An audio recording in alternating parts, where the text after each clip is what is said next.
Hi viewers, আসসালামু আলাইকুম। শাইমাস ক্রিয়েটিভিটিতে আপনাদের সবাইকে স্বাগত।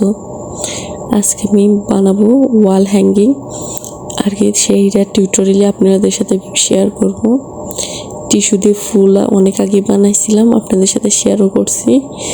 ওই দিনই সবগুলো টিস্যু দিয়ে ফুল বানায় রাখছিলাম আগে থেকে। আর এখানে কাগজ দিয়ে পাইপের মতো করে বানায় রাখছি, সেটা জোড়া দিচ্ছি আর কি। দেখতেছি কিভাবে ভালো লাগে। এই ভিডিওতে ফুল বানানোগুলো আবার রিপিট করলাম না, কারণ আগেই দেখাই দিছি কিভাবে বানাইতে হয়।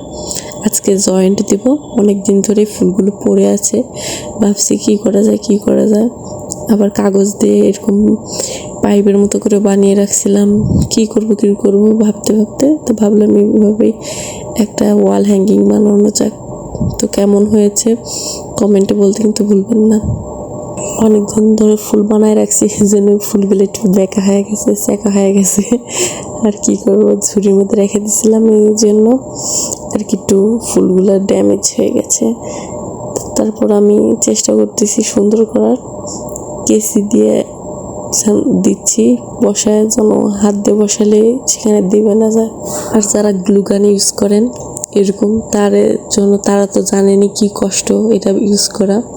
কারণ ইউজ করার পরে তার মাথা দিয়ে একটু তারের মতো বের হয়ে আসে গ্লুটা লাগানোর পরে।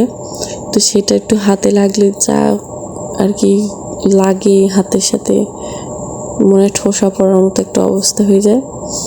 তো গ্লুগানের ওটা যদি সাথে সাথে না করা হয়, আটকে থাকে। যেরকম ছোটোবেলায় কলম পুড়াইছিলাম, কলমের আগে কি করতাম, আগুনে পুড়াতাম, পুরানোর পরে পিছন দিক দিয়ে ফু দিতাম, কি সুন্দর পাইপের মতো হয়ে যেত। কে কেমন করছেন ছোটোবেলায়? আমি তো প্রচুর করছি, কিন্তু বড় হয়ে আর সেটা করা হয় নাই। তো ছোট ছোট ফুলও বানায় রাখছিলাম, এগুলো ফাঁকা জায়গায় দেখতেছি ভালো লাগতেছে না, তো বসায় দিলাম। এই ফুল বানানো কমপ্লিট। তো লাগাইতে লেগে আমার বিছানার সাথে আটকে গেছে গ্লু দিয়ে।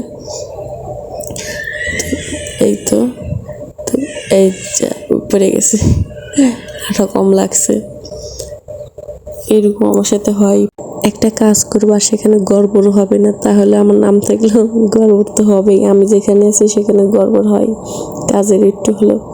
তো কেমন লাগতেছে আমার এই ওয়াল হ্যাঙ্গিংটা দেওয়ালে টাঙানোর পরে? যদি ভালো লেগে থাকে তাহলে লাইক, কমেন্ট এবং শেয়ার করে দিবেন।